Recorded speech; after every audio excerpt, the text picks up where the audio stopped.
Bismillahirrahmanirrahim. Assalamualaikum warahmatullahi taala wabarakatuh. Salam bahagia dan selamat bertemu lagi. Apa khabar saudara? Kita bertemu di luar tu hujan, musim sejuk dan ada banjir di sana sini. Okey. Apa khabar saudara semua, pelayar-pelayar yang saya kasihi?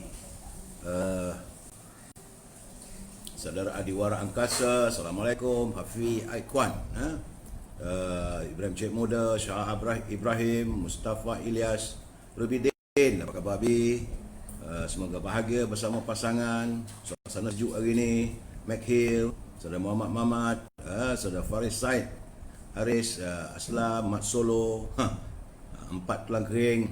Kita berusaha lah ya. Salam Ditman, Lan Besong, Hafzah, Abu Khalid, Hazlina Naf, Kuel Seru.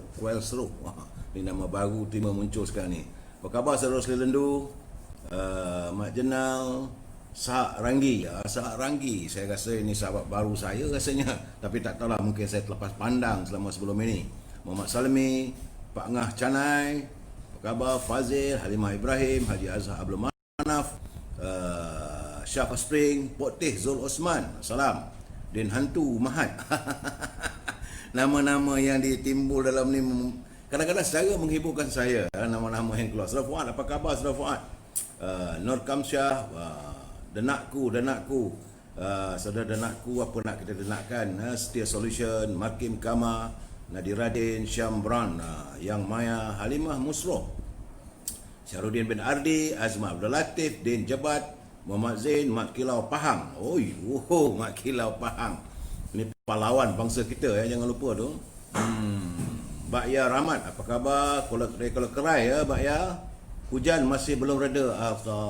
Berdoalah kita. Jaga-jagalah kalau kerai dulu tu waktu musim banjir tu antara kawasan yang paling teruk kena dulu tu.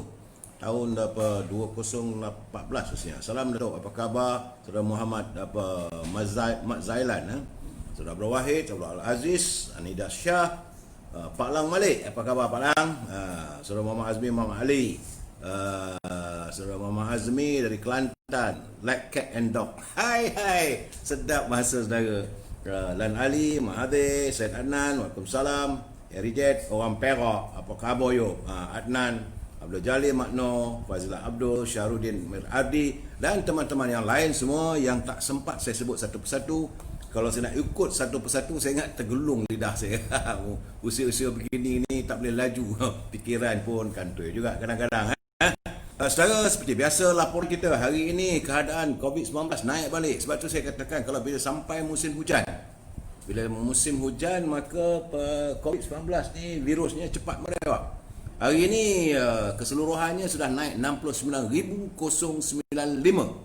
jumlah terkumpul warga kita yang dijangkiti oleh COVID-19, di mana kes terbaru adalah 1075, dengan mengundang hari ini tak sedap sangat. Hari ini kematian seramai 11 orang berpunca daripada COVID-19, mengakibatkan jumlah hari ini adalah 376 orang. Labuan juga naik, Sabah juga naik, kata 310, Kedah juga naik 32, Selangor lebih teruk lagi. Semalam ada kelegaan 249, hari ini 459. What happened to Selangorian? Apa dah jadi ini? Negeri Sembilan berkurangan, Johor semalam 102, hari ini tinggal 78. Cuma Kelantan je naik sikit. Musim hujan ya, semalam 2 orang, hari ini 9 orang. Lain-lain dah Perlis, Terengganu, Putrajaya, 3 saja kawasan yang tidak ada virus corona. Saudara, laporan saya virus corona, bersama-samalah kita berusaha untuk memutuskan jaringan ini. Saudara, kita janganlah menjadi seperti umat yang bagaikan buih. Kerana daripada Sauban, ia berkata, Rasulullah SAW bersabda, hampir umat-umat berkerumun memusuhi kamu, itu umat Islam, seperti orang yang kuat makan mengerumuni makanan di dulang. Ya, seorang lelaki bertanya, apakah kami waktu itu jumlahnya sedikit ya Rasulullah? Jadi baginda menjawab, jumlah kamu waktu itu sangat banyak, namun kamu seperti buih laut. sungguh Allah mencabut kehebatan gerun yang ada pada kamu daripada hati musuh, dan Allah mencampakkan ke dalam hati kamu penyakit al-wahan. Seorang lalu bertanya, ya Rasulullah, apakah itu al-wahan? Bagi dia menjawab, cintakan dunia dan takutkan mati. Ini hadis ini adalah hadis riwayat Daud yang ke-3745. Status hadis ini adalah hadis sahih. Jadi pengajaran kepada hadis Rasulullah itu akan sampai satu masa umat Islam bilangannya ramai, namun penghayatan kepada amalan Islam amat longgar. Penghayatan terhadap Al-Quran dan hadis tidak dihiraukan. Semangat jihad dan pengorbanan semakin luntur. Jadi musuh Islam mengurungi umat Islam seperti mengurungi makanan, kerana tidak ada lagi rasa gerun di atas kehebatan yang ada pada umat Islam. Sifat yang ada pada umat Islam adalah ingin memenuhi keperluan nafsu masing-masing. Ini sabda junjungan yang mengingatkan kita. Dia kata, walaupun bilangan umat Islam ramai, namun mereka umpama buih, tiada kekuatan dan kemuliaan. Ditiup angin pecah dan berterbangan, tidak tahan lama menghadapi suasana dan cabaran. Lemah tidak bermaya kerana mereka menyeleweng daripada panduan Al-Quran. Berbeza di zaman Rasulullah dan para sahabat. Walaupun bilangan mereka sedikit, namun mereka boleh mengalahkan musuh yang ramai. Jadi berapa banyak terjadi golongan sedikit dapat mengalahkan golongan yang banyak dengan izin Allah, dan Allah berserta orang-orang yang sabar, orang yang sabar. Ini kenyataan daripada Al-Quran, terjemahannya daripada surah Al-Baqarah ayat yang ke-249. Jadi artinya umat Islam lemah kerana telah dicampakkan ke dalam hati mereka sifat al-wahan, iaitu kecintaan kepada dunia dan bencikan kematian, takut mati. Jadi mereka hanya berlumba-lumba untuk mendapatkan kepentingan duniawi, seolah mereka tidak akan mati. Penyakit al-wahan berpunca dari kekosongan rohani. Mereka hanya mengutamakan hawa nafsu dengan menumpukan kepentingan dunia dan menggunakan pelbagai cara dan tipu daya sehingga hilang nilai akhlak yang wujud hanyalah kecurangan, khianat, fitnah dan dengki. Jadi saudara, inilah kiriman daripada Pertubuhan Ikram Malaysia Negeri Johor. Saya ucapkan terima kasih kerana kita harus membina negara rahmah umat yang sejahtera. Usai sabda junjungan, saya nak suruh iklan dalam e-commerce ni pun dalam keadaan sekarang ni pun tak sampai hati. Tapi bagaimanapun, saya harus mewawarkan juga kepada teman-teman supaya mana yang ada perniagaan yang masih lagi bertahan, yang mau mewawarkan produk-produk masing-masing dalam sesi e-commerce kita, silalah hubungi Siti Fareha ini 017-711-4300. Saya tahu ada teman-teman yang menghantar pada saya, Tok, tak ada EPF ni, nak beli dinding manis Siti Fareha pun tak dapat. Aduhai, sebab hati saya. Tapi bagaimanapun saya kalau saudara nak apa-apa pun, berhubunglah dengan Siti Fareha 017-711-4300. Berdoalah, pujuklah dia, mungkin gamaknya ada ni nak dapat rakan ke. Saya tak campur ya. Begitu juga dengan apa saudara nak masuk ke dalam e-commerce ini, berhubunglah dengan Al-Azhar 011-330-41241. 011-330-41241. Dengan Al-Azhar ni lain tak adalah buku lah. Dia banyak buku saya masih di tangannya. Tapi dalam keadaan sekarang ni saya faham. Saya faham, tak apalah, mungkin ada penyelesaian nanti. Begitu juga dengan kuih bahulu berdal yang dihasilkan oleh ibunya. Begitu juga dengan renang tok. Memang sedap. Saya dapat tahu ada teman-teman daripada Kelantan, daripada Pahang, Insan. Tapi dalam keadaan COVID sekarang ni, dalam ekonomi yang begini, bersabarlah. Teruskanlah saudara berhubung dan pamerkanlah. Macam apa ini, saya lagi minum susu C2 Joy. Saya nak suruh wawar berkali-kali pun saya faham keadaan ekonomi sekarang ini. Tapi saya minum C2 Joy, wajah saya merah menyala. Saudara, salam impian moratorium dan kumpulan wang simpanan pekerja 10,000 yang penuh kekecewaan. Hari ini saya nak bercakap tentang harapan yang kecewa. Walaupun ada teman Khairul minta supaya saya mengulaskan tentang wajarkah gabung Parti Melayu, seharusnya tidak hanya UMNO dan PAS. Ini cadangan daripada Saudara Khairul. Saya ingat mungkin malam besok saya akan bawa isu ini. Malam ini kita masih lagi nak membicarakan tentang kekecewaan kita, harapan kita yang kecewa, yang dikecewakan oleh pimpinan. Tapi sebelum itu kita jangan lupa, tadi Pak Nazir hantar kiriman, cumanya bila dia hantar kiriman tu muncul pula baki daripada kiriman yang lalu. Ya Pak Nazir pantun Pak Nazir iaitu warnanya merah, kain pelekat diberi saudara dari Kuala. Orang marah jangan didekat, takut bara boleh menyara. Dalam keadaan sekarang ni kita tengah marah ni, jangan rapat-rapat sangat. Nanti takut nanti bara boleh menyala. Itu kata pesan Pak Nadir. Kata Pak Nazir lagi, cantiknya ayahnya memakai jubah, Tok Ki dah pakai lama. Jadilah anda seperti lebah, dapat rezeki kongsilah bersama.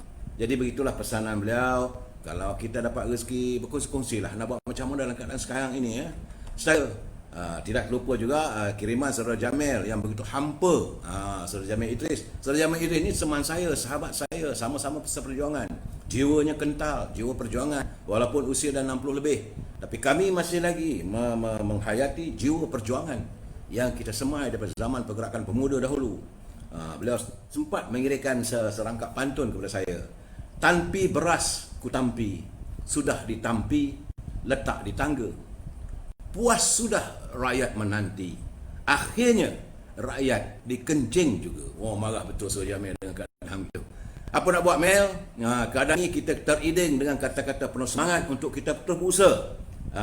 Saya Jamil kata kalau tak dipecahkan ruyung, mana akan dapat sagunya. Jadi kita harus berusaha. Jadi saya akan terus berusaha. Saya akan melontarkan pandangan. Saya akan berhubung dengan teman-teman saya yang mereka yang berada di Separa, Anjung Kuasa. Bukan mereka dia ada di Anjung Kuasa. Yang kebanyakan mereka yang di Anjung Kuasa sekarang ni di Putrajaya tu pembuat dasar yang hebatnya bukan sahabat saya. Mereka daripada parti PBM. Saya tidak menganggap mereka sahabat sebab mereka adalah petualang yang mengkhianati perjuangan. Yang ada tu di Separa tu mungkinlah ahli kabinet yang bertaraf menteri yang picis-picisan. Bukannya menteri kanan pun, nak harap kepada Banlong menteri kanan pun. Sehingga saat ini masih lagi tiap-tiap malam, tiap-tiap petang menyiarkan COVID macam saya juga. Ya. Saudara, hati ini direguk kecewa dan pilu. Saya cukup kecewa dan pilu.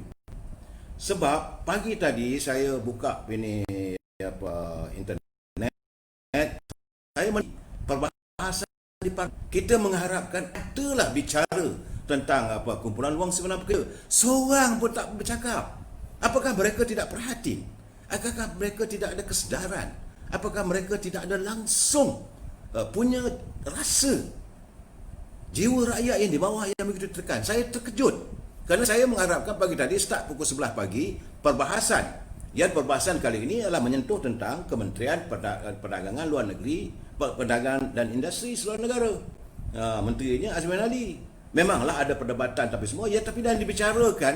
Soalnya saya tak tahulah kepala 48 67 lah saya kata kepala dia orang betul lah. Saya betul sebab tak ada langsung nak bertanya pada menteri. Perdana Menteri ada depan takut untuk melontarkan pandangan. Saya hairan. Jadi Pak Menteri pula terus membebel tak apa-apa yang bukan isunya. Ada dalam bosku Tuan Najib pada Presiden UMNO Datuk Zahid Hamidi pun ada. Datuk Seri Ahmad Ibrahim pun ada. Yang teman-teman yang dulunya hebat semua boleh sepi. Saya heran, barisan menteri penuh hari ini. Sebab Perdana Menteri masa turun. Kalau dia tak turun hari ini, jawabnya Kementerian Azmin kelongkang lah. Itu pun bila mengundi tadi cuma 100 berapa dia punya jumlah tadi? 110 berbanding 104 yang tak ada 6 orang. Yang berhubung menyangkut soal perbahasan Kementerian Azmin Ali. Saya amat kecewa. Menjadikan persidangan parlimen amat membosankan. Saya tengok apa yang keluar daripada live. Walaupun jumlah tak banyak lah. Mula-mula adalah 800 sampai turun 400, turun 300. Akhirnya 230 orang saja yang nak menonton perbahasan di parlimen. Kerana kecewa. Tidak ada perbahasan yang menyentuh tentang denyut nadi rakyat. Sedangkan parlimen ini adalah dewan tertinggi. Inilah tempatnya untuk yang beral ahli yang berhormat memperjuangkan soal rakyat. Ini bukan tempat main-main. Ini bukan tempat untuk bergurau senda. Ini bukan tempat untuk melontarkan retorika politik. Ini tempat pembuat dasar. Ahli-ahli parlimen bercakap dengan menteri di depan mereka menteri. Yang berhormat menteri, ini 1, 2, 3, 4. Tak ada, saya terkejut. Akhirnya, saya menghubungi 2-3 orang teman-teman saya. Cuma saya agak melegakan hati saya apabila teman-teman saya memberitahu. Dia kata, jangan risau Tok. Dia kata, sebab peraturan persidangan dewan ni kami kena hantar surat bertulis. Dia kata, tak boleh usul tergempar. Sebab saya kata, Yang Berhormat kena ingat, Yang Berhormat adalah wakil rakyat. Rakyat Yang Berhormat sangat menderita. Jadi yang kena memperjuangkan ke. Jangan Yang Berhormat dilihat sebagai clown ataupun jadi badut dalam parlimen. Dia kata, wah kasar tu sih. Saya bukan kasar, geram saya kata. Jadi apa yang Berhormat perjuangkan selama hari ni, nampak gaya nak pergi ke longkang ni dengan keputusan kerajaan. Saya berhubung juga ada di parlimen daripada UMNO Barisan Nasional. Saya kata, Yang Berhormat kena ingat, ini adalah ketetapan daripada UMNO Majlis Tinggi. Ini ketetapan Barisan Nasional. Yang Berhormat kena perjuangkan bahawa kita sekarang ni, bila kita undi mereka, beri kepercayaan mereka, ini balasannya. Tok jangan marah lah Tok, peraturannya begini. Okey, ceritakan pada saya kata. Tolong beri pencerahan kepada saya, kenapa hari ini tidak ada usul tergempar di dalam parlimen. Dia kata prosedurnya, saya pun tak ada buku biru, saya tak boleh cakap apalah. Kalau saya ada buku perlembagaan, buku ini standing order parlimen tu, dulu saya ada, tapi tak mana saya cuba ponggah. Rumah saya tak tahu, dia tak simpan benda-benda yang bernilai begitu. Saya nak tengok urutan apa sebagai ahli parlimen, what can you do, what you cannot do, ataupun dia punya standing order. Katanya untuk membawa satu usul tergempar mesti bertulis Datuk. Dia kata sekurang-kurangnya 1 hari atau 2 hari, itu dipanggil usul tergempar. Kalau usul biasa kena bawa beri notis 14 hari. So jadi macam mana sekarang ya Berhormat? Dia kata, insya-Allah Datuk, saya dah hantar satu. Hari Isnin atau hari Selasa nanti, insya-Allah. Dia kata, Datuk yakinlah pada kami. Okeylah, legalah sikit. Saya pun berhubung dengan sahabat baik saya. Ini di parlimen dah kuat bercakap. Pumpang sebagai pembangkang yang hebat, Datuk Abdullah Sani. Saya telefon pula sendiri. Yang Berhormat, apa cerita ni Yang Berhormat? Yang Berhormat sebagai pejuang rakyat. Yang Berhormat dulu latar belakang Yang Berhormat adalah presiden buruk. Takkan Yang Berhormat tak tahu apa berlaku dalam negara ini? Saya tahu Datuk, insya-Allah kita akan bawa. Yang Berhormat berjanji dengan saya. Kalau Yang Berhormat tak buat, saya akan lontarkan dalam live nanti. Taruh Yang Berhormat, saya nanti. Kata balon lah, saya tahu Datuk kuat balon orang. Saya kata, saya bukan balon orang. Saya tak balon orang Yang Berhormat, tapi saya kecewa. Dia kata, bukan you saja kecewa, kami juga kecewa. Sebab katanya, inilah politik yang dicaturkan oleh Datuk Seri Anwar Ibrahim. Dia kata, dia dah jangka benda ini yang berlaku. Sebab itu dia kata, kami banyak ada peradilan, kita tak bangun.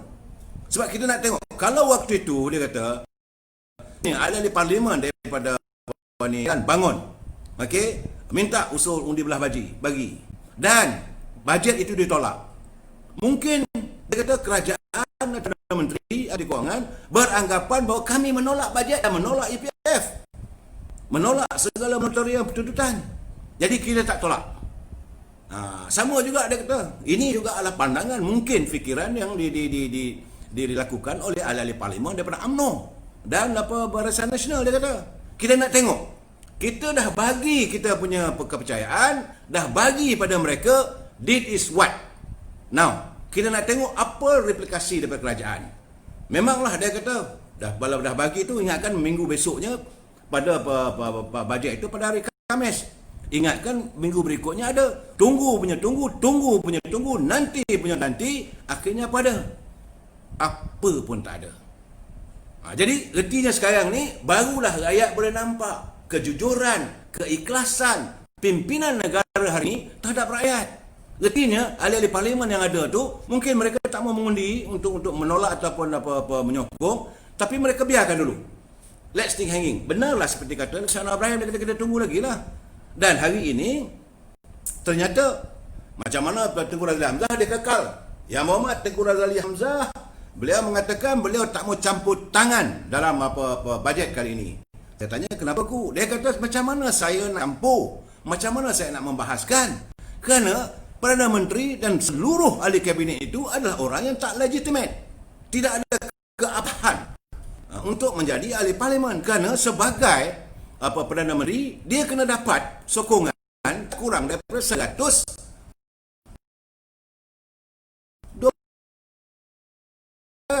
tak sah, ada legitimate ke tak jadi legitimate. Menteri-menteri yang dilantik juga tidak sah.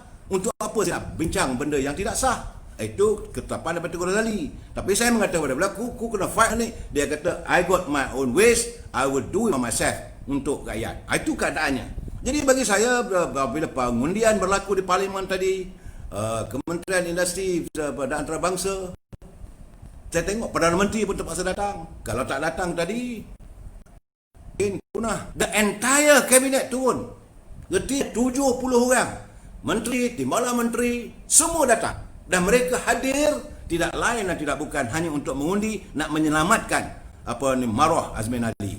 Maka terselamatlah dengan undian 110 berbanding 104. Kalau selama hari ini 95, sekarang dah 104. Berhati-hati. Saya berkeyakinan minggu depan adalah lendakan ataupun sesuatu yang akan berlaku. Saya tak tahu, tapi melihat daripada kenaikan mendadak dari sisi sokongan terhadap bajet ini, ini pembentangan ini kan bajet keseluruhan ialah kementerian-kementerian. Saya kira minggu depan adalah kementerian-kementeriannya. Okey, terpulang. Bagaimanapun saya menerima kiriman daripada saudara Rahimi. Dia kata antara sebab kerajaan PN boleh kencing soal kumpulan wang sumbangan pekerja adalah kerana ahli parlimen pun ramai yang rela dikencing. Ini dia tulis tu. Saya kata elok juga kalau saya baca malam ni. Dia kata antara sebab kerajaan PN boleh kencing rakyat kerana ahli parlimen pun ramai yang rela dikencing. Buktinya dia kata hari ini belanjawan MITI lulus dengan selesa. Sikit pun tak ada PBN, nak kejar kerajaan ini bagi beradab sikit. Bila tanya ahli parlimen kenapa bagi lulus, jawabnya strategi. Dari sebelum ini kalah, sampailah hari ini orang asyik berstrategi. Nah, kita tak mau dengar lah. Kau nak strategi, kau nak buat itu, kau saya bersetuju dengan pandangan saudara Rahimi. Sebab dia kata asyik berstrategi, tapi UMNO biasa lagi seperti itu. Macam pembangkang, jadi nak ciri. Sebab itu kerajaan PN jadi besar kepala. Pasal MP pun banyak yang boleh dibuat macam bola sepak. Jadi nasihat dia kepada ahli parlimen, grow some balls. Hebat saudara ini. Kalau nak jadi pejuang rakyat, biar kita harus jangan bing je lebih, tapi tak guna kedudukan untuk membela suara rakyat, kuasa keramat. Itu pandangan beliau. Dalam waktu yang sama, saya menerima kiriman daripada Tengku Suraya. Dia kata nampaknya sejak malam tadi netizen meluahkan emosi mereka terhadap ketiga tu orang ini, iaitu Tengku Zafrul sebagai Menteri Kewangan, Tan Sri Muhyiddin Perdana Menteri, dan Tengku Zazri sebagai Ketua Eksekutif EPF. Dia kata pernah dikatakan mungkin nak membuat satu perusahaan itu susah. Namun kalau dilihat situasi pandemik yang menyusahkan semua orang, jadi apalah salahnya rendahkan sikit diri dan bermasalah dan bersamalah dengan orang-orang yang terkesan. Ingat, katanya, rakyat itu mengundi. Kalau beginilah caranya, mendapatlah bila di kertas undi nanti. Jangan biasakan jentik emosi rakyat. Ini Tengku Suraya ini mengingatkan, jangan biasakan jentik rakyat kerana rakyat tengah susah sekarang. Sebab itulah sekarang ini saya pula juga hari ini kita melihat puluhan wartawan, antaranya lebih 200 kaki tangan The Star telah pun dah diberhentikan kerja. Walaupun Kongres Kesatuan Wartawan mengutuk pemberhentian kerja lebih 200 kaki tangan itu di saat negara dilanda pandemik, tapi pimpinan yang ada di atas dia tak peduli. Walaupun akhbar desal antara akhbar yang terlaku, banyak elan dan sebagainya. Tak tahu, saya bersimpatilah dengan teman-teman saya di kalangan wartawan The Star. My dear friends, you are not alone. I'm always at the back of you. Tapi apalah boleh saya lakukan? Hanyalah mengutarakan, melontarkan pandangan. Supaya pimpinan kerajaan kena melihat bertambah ramainya orang kena buang kerja. Jangan sedap saja anda di atas saja. Ini sebab kita melihat jadi orang elit di kementerian dan top management EPF ni, satu kemas saya tak tahu siapa antara saya tadi, dia kata mereka takkan pernah lalui masalah kesempitan duit. Bagi mereka duit bukan satu komoditi ataupun keperluan, tapi mereka kemahuan mengembangkan aset mereka tak akan faham sesi rakyat, terutama yang berada dalam B40. gaji kami terlalu sedikit. Mungkin ada amount yang dipotong 30%, lebih tinggi dari gaji yang kami terima. Dan kalau 30% dia kata, layaklah kami mohon. Tapi bagaimana kalau B40 ini gajinya sedikit tapi potongannya cuma 25%? Maka mereka tidak layak. Saya terima kiriman ni agak sedih juga saya baca. Saya baca, saudara tolong hayati. Ini teman-teman kita menghantar. Saya baca, saya tersentuh. Dia kata, saya suami isteri kerja swasta. Lebih 15 tahun. Dan ada simpanan lebih 30,000. Ya? Setiap seorang. Jadi untuk berniaga gerai makan, disebabkan COVID, mereka berdua melakukan menjalankan perniagaan kedai makan. Tapi sejak 19 Mac lalu terpaksa ditutup. Kini perniagaan saya berhenti dan wang tabung sendiri pun dah habis. Bayar pinjaman kereta dan lain-lain logo. Dan lain-lain lagi ya. Harap one off 10k kumpulan wang sembang kerja. Suami isteri boleh mulakan semula perniagaan tapi hampa. Sampai bilakah kami macam ini? Ini keluhannya. Akhirnya sinar akhir menjadi air malap. Jadi air sinar menjadi air malap. Ianya janji strategi Pakatan Nasional untuk mendapat undi kelulusan bajet. Air sinar akhirnya menjadi air malap. Itu tidak lain dan bukan hanyalah untuk mendapatkan undi saja. Saudara Muhammad Azmi Mat Ali dari Kelantan hantar ke saya, dia kata UMNO sekarang ni perlu bijak sebelum dipijak. Ini saya nak mengingatkan pada pimpinan UMNO. Anda yang menjadi wakil rakyat, anda menjadi ahli parlimen, anda perlu bijak sebelum anda dipijak.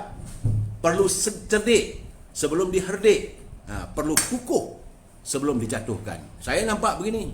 Sebab apa yang berlaku itu adalah antara, macam saya katakan, rakyat akan marah. Lampias mereka juga kena pada wakil rakyat daripada UMNO. Kerana UMNO menyokong kerajaan PN.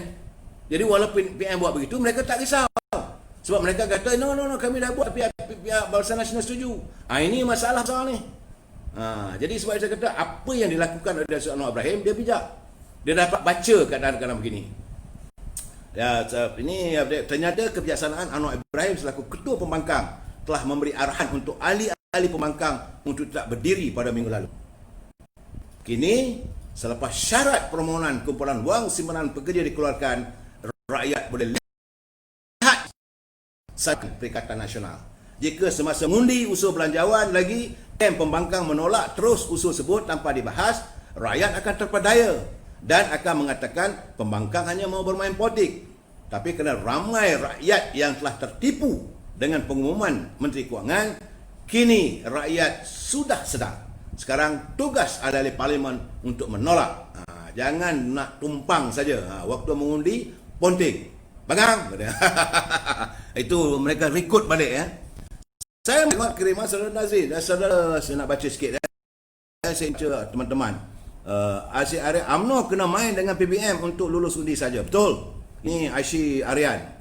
Syed Baharudin, kita pakat ramai-ramai buat sembahyang hajat dan bacaan Yasin. Buat MPP, minta pada Allah apa hajat kita. Ini saudara Syed Baharudin, saya bersetuju buat bacaan Yasin. Kita berdoa pada Allah SWT.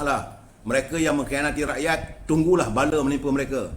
Jai Catering, apa khabar orang Temeloh? Dia kata, Assalam Datuk, semoga sihat, terbaik. Datuk pencerahan saya, Jai, macam mana perniagaan saudara? Saya mengharap, saya tahu saudara juga terkesan. Apa nak buat? Saudara Mi Komo, akar umbi UMNO dah mula meluat dengan MP UMNO. Hati-hati korang. Ikutlah. Jilatlah media tu. Ini Mi Komo bercakap. Sebenarnya saya rasa ramai kalangan ahli-ahli UMNO yang sudah mula merasa bosan. Presiden UMNO kena dengar ni. Kena ambil tahu ni. Ini situasi sekarang ni kritikal. Bukan disebabkan kita. Saya selalu mengatakan bahawa ini bukan kerajaan UMNO. Ini bukan kerajaan Barisan Nasional. Ini kerajaan Perikatan Nasional. Tapi lampiasnya kena pada UMNO. Kena pada ahli-ahli Parlimen Barisan Nasional. Ini percaturan politik yang perlu dihayati. Jadi ahli-ahli Parlimen jangan duduk sedap duduk kat ahli Parlimen saja. Walaupun anda sebagai pengurusi JLC dan sebagainya, tahu gaji saudara berpuluh ribu. Pendapatan saudara. Duduk enak. Tapi kena ingat, tak lama lagi. Bukan lama, lebih kurang 600 hari saya lagi, anda akan dihukum oleh rakyat. Saya nak bagi tahu, kalau anda tidak menyantuni rakyat, pasti mereka akan menghukum anda. Walaupun di mana anda berada. Ini saya amat-amat berkeyakinan. Mikomo. Dia kata akal Umi UMNO dah mula.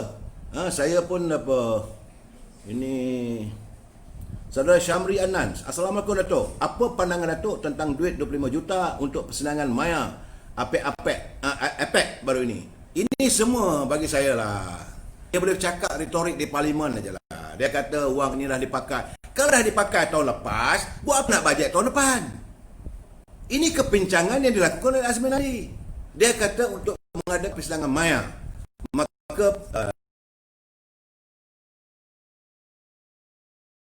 peruntukan tahun depan mana ada persidangan Maya ini apa efek. Alasan dia bagi di parlimen tadi, dia kata perbelanjaan ini tak digunakan dalam persidangan baru ini dan tahun lepas. Ini satu pembohongan bagi saya. Sebab bajet diluluskan tahun itu. Masakan tidak ada bajet untuk tahun depan. So ini masalah. Tapi tak ada seorang pun ahli parlimen yang bangun menyanggah. Saya tak tahu apa sebenarnya ahli parlimen kita ni. Nak kata mereka ni dangkal? Tidak. Semua ada ijazah. Kalaulah kata daripada UMNO ni mungkinlah tak ada sebagai peguam, tak ramai jadi peguam. Tu dalam pembangkang PKR. Bersepah. Jadi ini peguam. Yang arif semua. Takkan tak boleh bangkit? Takkan tak boleh tanya, Yang Berhormat, ini pembohongan. Sebab bajet ini untuk tahun depan. Kalau dia kata ini nak bawa inherit daripada tahun lepas, tak boleh bawa begitu. Orang dia kata, politik perbincangan parlimen tadi amat mengecewakan saya. Masalah rakyat tidak ditangani. Menteri terus retorik. Menteri cuba melakukan benda-benda yang mengelirukan. Amy Kerambit, para pemimpin, MP, YB, menteri, ingat, bila nak kuasa, minta dari rakyat. Bila dah ada kuasa, baku sampahkan perintihan dan harapan rakyat. Jika dah begini keadaannya, bersedialah kamu untuk tersungkur. Ini Amy Kerambit, marah ni. Saudara bukan saudara saja marah. Saya tak terkesan sebab saya tak terlibat. Saya dah tak ada dah duit saya dalam. Saya ingat rasa ada RM20 kot dalam akaun tu. Tetapi saya menyuarakan pandangan anak bangsa saya yang bagai mereka seolah-olah mereka terpedaya, seolah-olah mereka ditipu. Tipulah. Jadi ada nak bagi. Tapi apa cerita ni? Saya tak boleh terima. Saya tak boleh terima orang melakukan pembohongan. Ada cakap ada. Sebab saya tahu masalah yang ada dalam BPS sekarang ni kerana duit tak boleh nak dicairkan. Tapi takkanlah ketua eksekutif boleh mengatasi menteri. Ini satu hal kita harus bertanya kepada Menteri Kewangan. Apakah pengurusi EPF boleh mengatasi keputusan menteri? Apa pernah berlaku? Hanya kerajaan yang hancing saja yang boleh melakukan begini. Selalunya kalau menteri dah buat polisi, decree as a minister, dia tak boleh diatasi oleh siapa saja ketua eksekutif. Contoh, kalau saudara bekerja di Pembandaran PKNS, Pembandaran Kemajuan Negeri Selangor misalnya. Kalau menteri besar dah kata buat rumah 50 unit. Pengurusi ataupun ketua eksekutif PKNS tak boleh kata kita cuma mampu buat 40 rumah. Tak boleh. Itu decree dia sebagai menteri besar. Ataupun menteri pengangkutan. Dia kata jalan ini dianggap bahaya. Tak boleh ketua pengarah kata jalan ini tak bahaya. Tak boleh. Tapi hari ini apa yang berlaku dalam kerajaan yang cukup hancing ini, ketua eksekutif boleh melanggar kenyataan Menteri Kewangan. Menteri Kewangan bercakap di parlimen. Sistem moratorium akan dilaksanakan. Wang tuntukan kuasa pekerja akan dilaksanakan. Tiba-tiba pengurusi EPF ataupun eksekutif KS ketua eksekutif EPF boleh menyanggah. Ini yang kata Najib sepatutnya kena buang. Nah, he is crossing above the bar. Dia above the line. Kamu merasakan diri kamu lebih hebat daripada menteri. Dia at any cost kalau menteri dah buat dasar, decree as a minister. Sebab itu penting. Jadi kadang-kadang kita nak bertanya pula dengan Tengku Razifrul. Kenyataan beliau pada hari meminta nyawa berhubung dengan bajet itu, adakah dibawa dalam kabinet? Adakah ini keputusan kabinet? Ataupun keputusan sendiri? Dia ada dua keputusan ni. Satu, keputusan sebagai menteri, individu. Dia ada integriti sebagai menteri. Satu lagi, keputusan kabinet. Bila dia dah bentangkan dalam kabinet, mana kabinet bersetuju, the entire government must agree and must fulfill.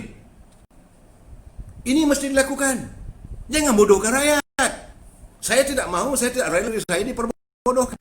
Macam ni bangang sangat. Kalau benda telah diluluskan di kabinet, menteri dah bawa kabinet, diluluskan, takkan ketua eksekutif boleh langgar keputusan menteri. Pelanggaran ini is serius. Boleh akibat buat kerja. Kalau dia tak berumpaya, tak berkemampuan nak menolak, kena serah balik pada menteri. Biar menteri yang buat keputusan. Biar menteri yang buat pengumuman. Apa dah jadi pada kerajaan Malaysia hari ini? No, I'm asking now, what happened to the government of Malaysia today? Sempang peranang, bercempa jadinya. Jadi kita sebagai rakyat terasa, apa jadi ni? Saya sebenar-benarnya saya fikir, apalah, kenapa begini? Apakah ni natijah negara saya? Negara yang berdaulat, negara yang merdeka, negara yang pimpin oleh orang Melayu, negara yang ada perlembagaan, negara yang ada dia punya struktur. Kenapa boleh jadi cacah merbah begini? Kenapa rakyat boleh dihina begitu sekali? Kenapa rakyat boleh ditipu begitu sekali? Kenapa menteri seolah-olah tidak bertanggungjawab? Kenapa orang bawah boleh berlagak sebagai menteri? Ini masalah. Saya lihat sekarang ini masalah pimpinan Tan Sri Muhyiddin sebagai Perdana Menteri. Beliau kena berani. Kalau tidak, bagi saya jalan terbaik, pintu besar. Please make a move, get somebody else to replace. Saya bersimpati juga Tengku Zafrul. Mungkin beliau orang korporat, mungkin beliau orang bank. Beliau bijak. Okey, dia bijak dalam sudut perkiraan wang dan sebagainya. Tetapi beliau juga kena faham. Sepatutnya beliau ada penasihat undang-undang. Impossible. Saya tidak yakin Kementerian Kewangan tidak ada penasihat-penasihat undang-undang. Apabila menteri dah buat keputusan di parlimen, ini bukan tempat main-main. Ini bukan menteri hadir majlis jamuan teh. Ini bukan menteri hadir majlis perkahwinan. Ini bukan menteri hadir majlis berkempen politik. No. Menteri hadir di parlimen.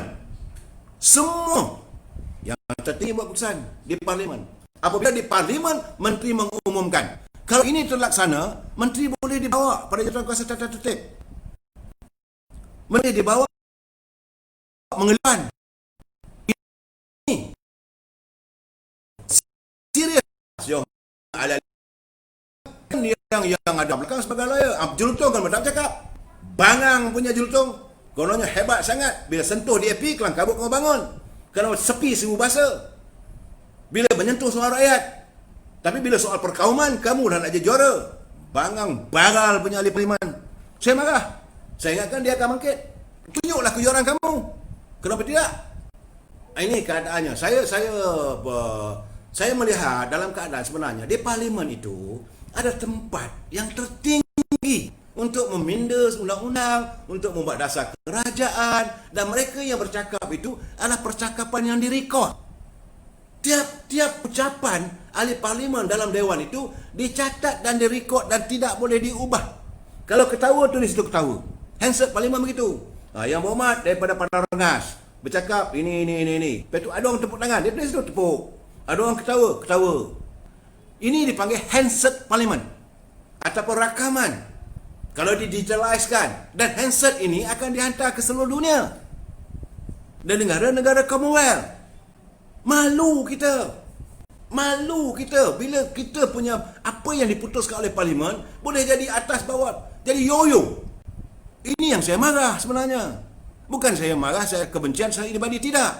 Bila satu dasar itu diubah-ubah, mereka mau menjadikan seolah-olah ini rakyat ini bahan permainan.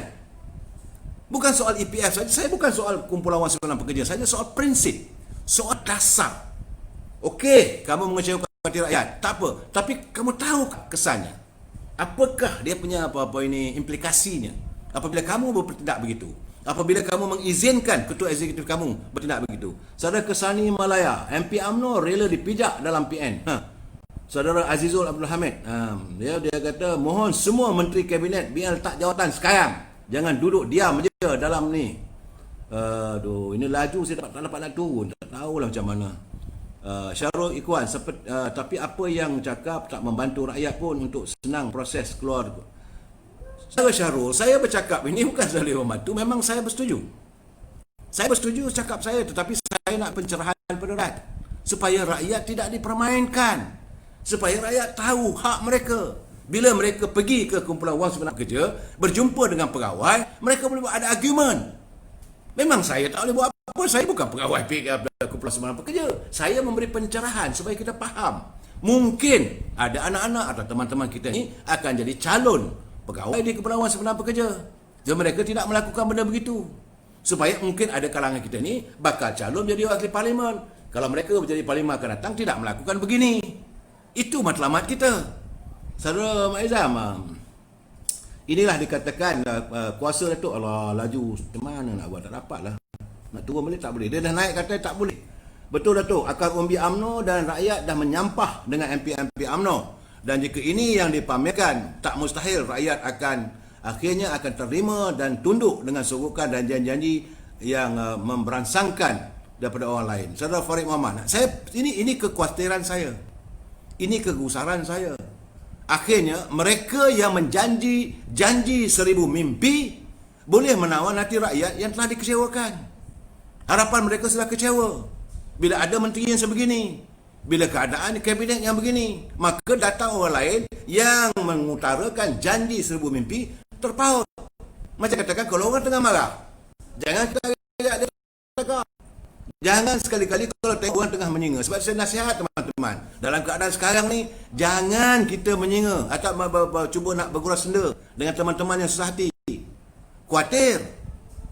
Orang Perak kata kena penampor eloknya. Jadi jangan sesekali. Jadi dalam keadaan begini, saya mengingatkan teman-teman, dalam keadaan begini akan memudahkan pembangkang, akan memudahkan mereka yang mahu membawa janji 1000 mimpi, dan rakyat akan terperangkap oleh itu. Akhirnya kena kencing. Satu melayar dah kena kencing ni. Kita kena kencing dengan Pakatan Harapan. Now sekarang ni ada menteri daripada Perikatan Nasional kencing lagi. Berapa lama lah kita nak kena kencing ni? Rakyat bukannya bangang, rakyat bukannya bakal, tapi rakyat menunggu dengan penuh dendam. Ini yang saya khawatirkan, akhirnya rakyat menjatuhkan hukuman. Saya tidak mengajar untuk rakyat memberontak. Jangan sesekali. Jangan saudara, kalau ada orang ajak saudara, mari ke Kuala Lumpur, kita mengadakan unjuk rasa. Jangan. Mari kita buat macam ala reformasi. Jangan. Pertama sekali menghabiskan duit.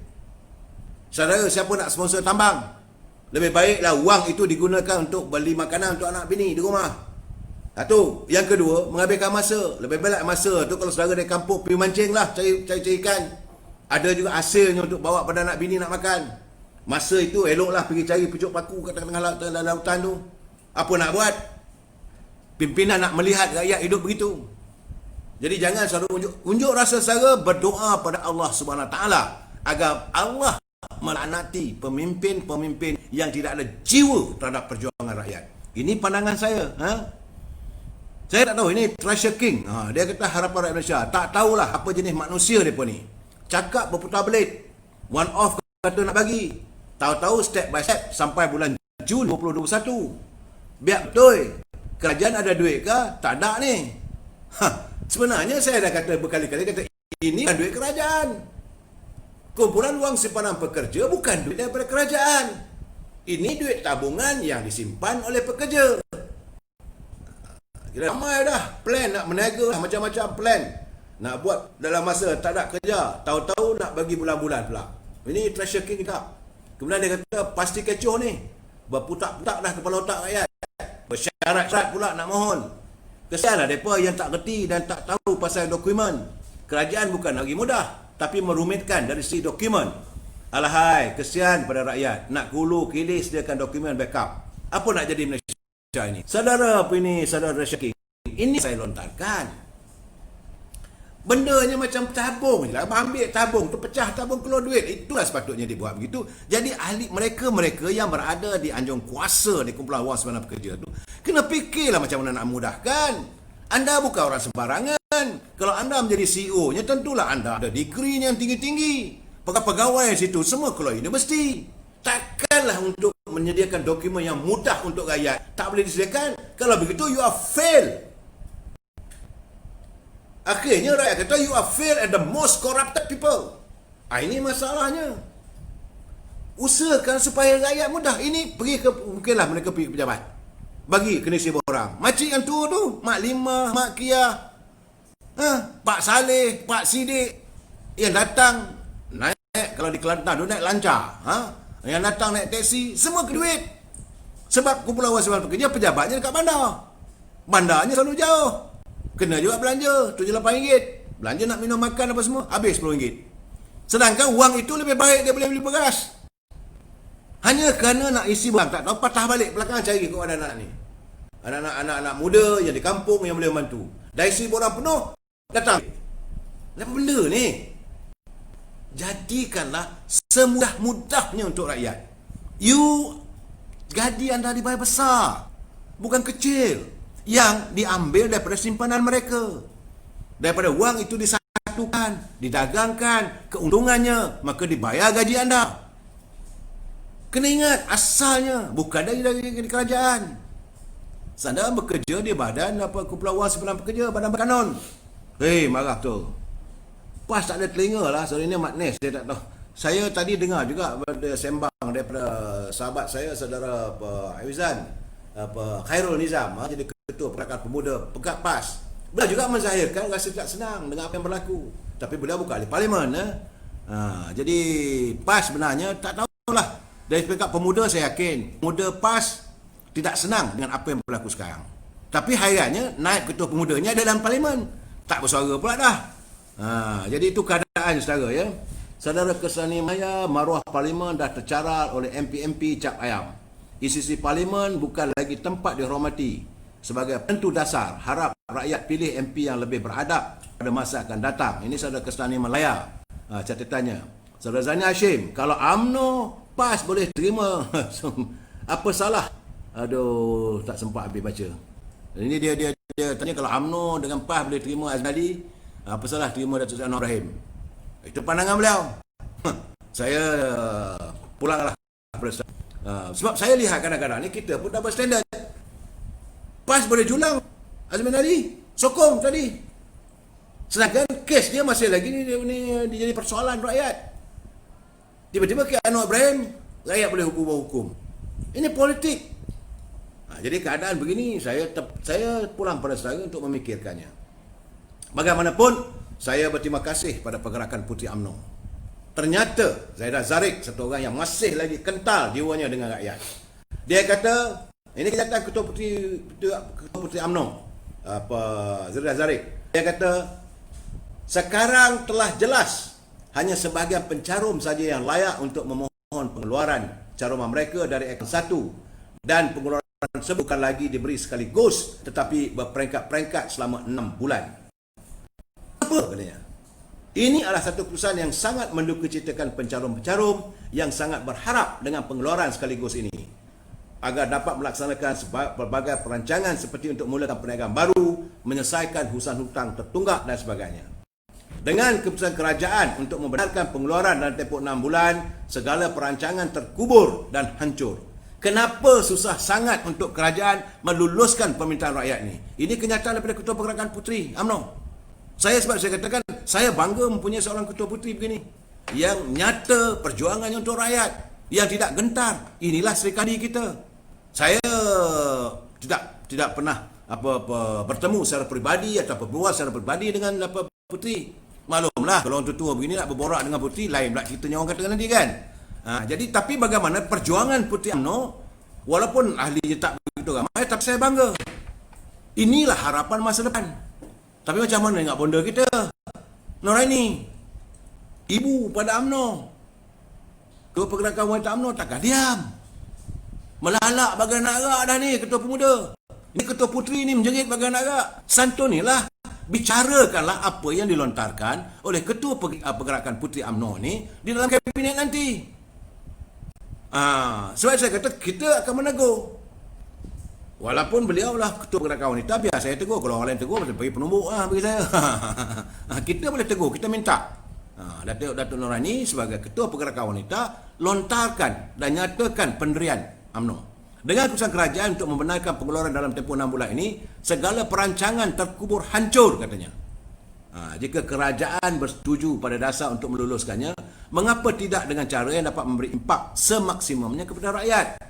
Saya, ini kenyataan Ketua Puteri, saya dengan tegas mahukan kerajaan agar menimbang kembali keputusan itu. Buatlah sesuatu keputusan seikhlas mungkin yang dapat memanfaatkan rakyat. Dalam situasi krisis ekonomi kini, pada saya tidak perlu untuk kumpulan wang simpanan pekerja memikirkan soal bersasar maupun tersasar. Kerana apa yang diperlukan rakyat sekarang hanyalah pengeluaran wang simpanan sendiri, bukanlah daripada dana tambahan bantuan daripada kerajaan. Ya, saya ulangi katanya, sekali lagi, rakyat mahu pengeluaran simpanan sendiri yang dipermudahkan. Kita mendapati hampir kesemua rakyat terjejas dengan keadaan semasa, walaupun setengah mereka tidak strok rakan yang lain. Jika semua pencarum dibenarkan mengeluarkan sebahagian caruman mereka, mereka yang kurang terjejas boleh menggunakan wang tersebut untuk membayar sebahagian hutang bank mereka atau untuk lain-lain keperluan. Sekarang ini, dengan kerajaan mengenakan pelbagai syarat untuk caruman tersebut, adalah dijangkakan cuma sebahagian saja pencarum-pencarum berkelayakan untuk mengelola caruman. Rakyat harus bersatu untuk membantah kezaliman ini. Puteri UMNO, bukan kenyataan Kamame. Ini kenyataan Ketua Puteri UMNO. Dia kata rakyat harus bersatu untuk membantah kezaliman ini. Mana Puteri melihat ini sebagai satu kezaliman? Saya melihat ini satu tindakan yang cukup tidak sopan oleh seorang Ketua Eksekutif terhadap keputusan Menteri. Dan saya melihat ini merupakan tindakan Menteri Kewangan yang tidak bertanggungjawab kepada kabinetnya. Dan ini saya lihat adalah tindakan kabinet yang ada sekarang ni dah jadi macam cak ayam. Nak buat macam mana? Macam saya katakan, menteri mesti dia bawa dalam kabinet keputusan yang nak dibuat. Perdana Menteri, Menteri Perikanan, semua menteri setuju. Sebab itu dia bercakap dalam parlimen. Sebab ucapan beliau bukan dalam parlimen. Dah diluluskan. Tapi tiba-tiba Ketua Eksekutif boleh overrule. Ketua Eksekutif overrule ataupun menafikan apa yang diputuskan oleh Menteri Kewangan. Menafikan apa yang diputuskan oleh kabinet. Wah, hebat Ketua Eksekutif kumpulan wang simpanan pekerja. Syabas. Aduh, saya nak tengok sini apa lagi ni. Saudara Halimah Hashim, pas macam orang kampung masuk bandar kena kejutan budaya. Saya tidak mahulah untuk saya mempersendakan teman-teman kita dalam PAS, tapi kita nak bagi pencerahan supaya mereka faham. Nak mentadbir negara bukan mentadbir negeri. Ini Syah Offspring. PAS macam takut-takut nak bersuara. Saya pun tak tahu, mungkin mereka pun tak tahulah saya, mungkin mereka tak biasa gamaknya. Aduh, kesiannya rakyat. Nur Syamsiah, PAS lagi. Madness, MP yang sokong belanjawan bajet 2021 next PRU 15, korang jangan undi lagi. Buang masa, tak ada support daripada rakyat. Ertinya sekarang ni rakyat tak boleh terima. Saya nak ulangi sekali lagi, nak bagi tahu pada pimpinan, pada Tengku Zafrul, kalau ada orang Tengku Zafrul bercakap, beritahu pada beliau bahawa hari ini rakyat mentertawakan anda sebagai Menteri Kewangan. Sebab apa yang anda cakap itu cakap tak suka bikin. Apa yang berlaku sekarang ni, Ketua Eksekutif kumpulan wang simpanan pekerja boleh mengatasi, boleh overrule you sebagai menteri. Saudara Yahya Ibrahim Maratib, Mamatib, harapan rakyat hanya pada MP UMNO sekarang ni tu. Saya mengharapkan begitulah. Saya amat mengharapkan begitu. Rusdi Sidi, ramai rakyat Sabah kena kencing oleh kumpulan wang simpanan pekerja. Banyak syaratnya zaman sekarang ni COVID-19. Saudara Rusdi, bukan secara di Sabah. Saya menerima kiriman begitu banyak daripada Sarawak. Rakyat-rakyat di Sarawak pun sama juga. Ini pilihan raya dah dekat dah ni. Ini pilihan raya sudah hampir Sarawak. Jangan akhirnya rakyat di Sarawak membuat keputusan yang bukan-bukan. Jangan salahkan rakyat jika mereka membuat satu keputusan yang bukan-bukan. Kena ingat, berkali-kali saya katakan, suara rakyat adalah kuasa keramat. Jangan percaturkan, jangan mainkan, jangan wujudkan suasana di mana rakyat merasa benci dan berpimpin. Kerana satu ketika nanti, rakyat akan bangun menentang anda. Penentangan rakyat di peti undi. Terlingkup anda nanti. Bagi saya, apa-apa pun, rakyat mesti dipertahankan. Rakyat mesti diperjuangkan. Suara rakyat, kuasa keramat. Kita jumpa lagi malam esok. Wabillahi taufiq wal hidayah. Assalamualaikum warahmatullahi wabarakatuh.